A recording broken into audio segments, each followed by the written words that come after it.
aldermen voted for it. The majority voted for it. I have in my files letters from some of them who wrote to me many months ago and said, Pastor Lutzer, we stand with you in opposition to this ordinance all the way, and we will never vote for it.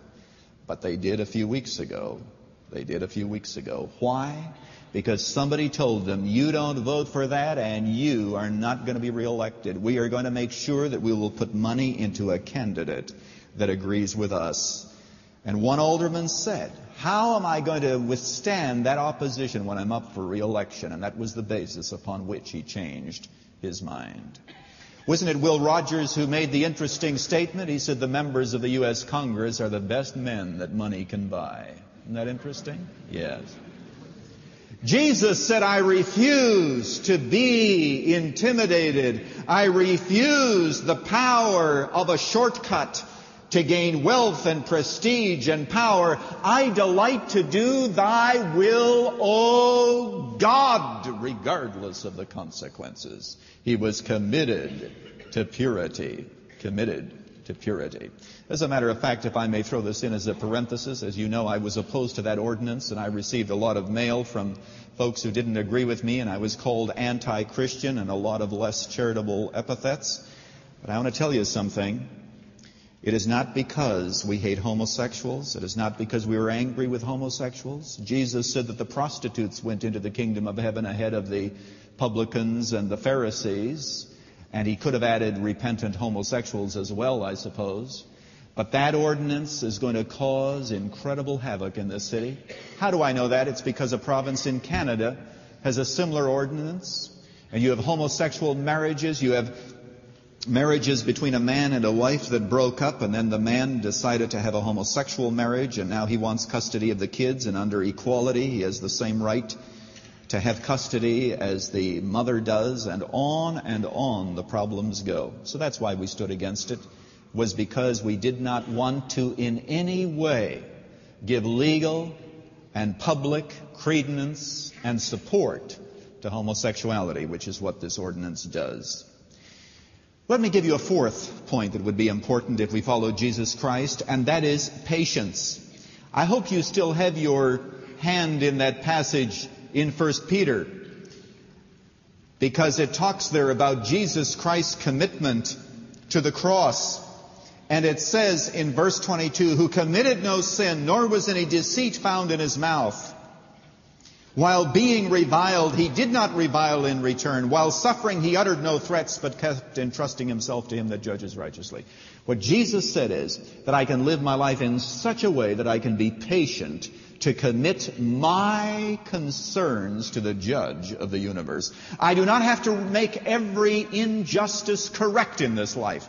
I do not have to give insult for insult, railing for railing, hit for hit, slap for slap. Rather, I can receive all this, and then I commit myself to God, who judges righteously.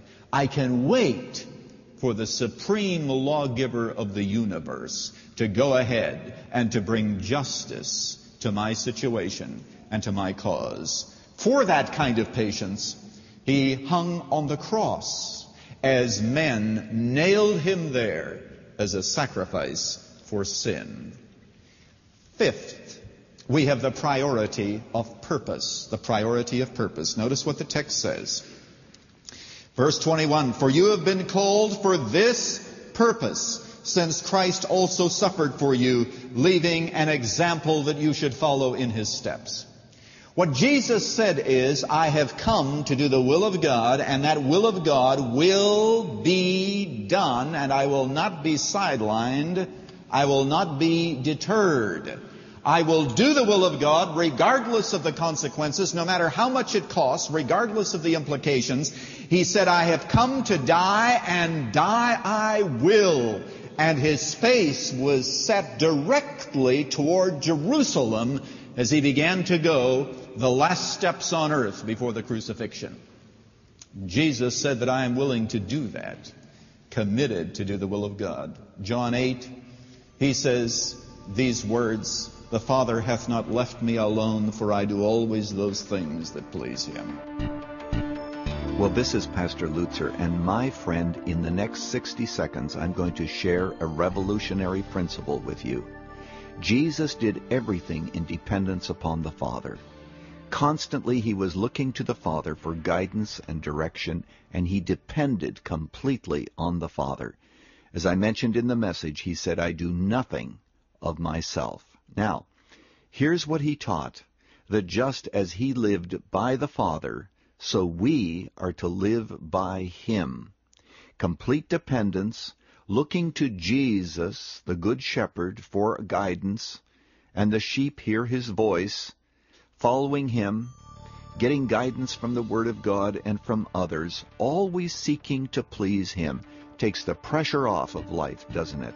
As long as we're pleasing God, it really doesn't matter what else is happening around us. Remember that, my friend, and God bless you. Thank you, Dr. Lutzer. Today, Erwin Lutzer brought more of his series on following Christ with part 2 of his message on What Would Jesus Do? Running to Win comes to you from Chicago's Moody Church to help you understand God's roadmap for your race of life. The complete 4-part series on What Would Jesus Do can be yours on CD, cassette, or MP3. For full information, call toll-free at 1-800-215-5001. That's 1-800-215-5001. For a great adventure, join Dr. Lutzer in the steps of Luther and the Reformers this June in Europe. For information, go to our website at runningtowin.org or call 1-888-771-8717. Don't forget, this broadcast is supported by listeners like you. This is Dave McAllister. Join us for Monday's edition of Running to Win.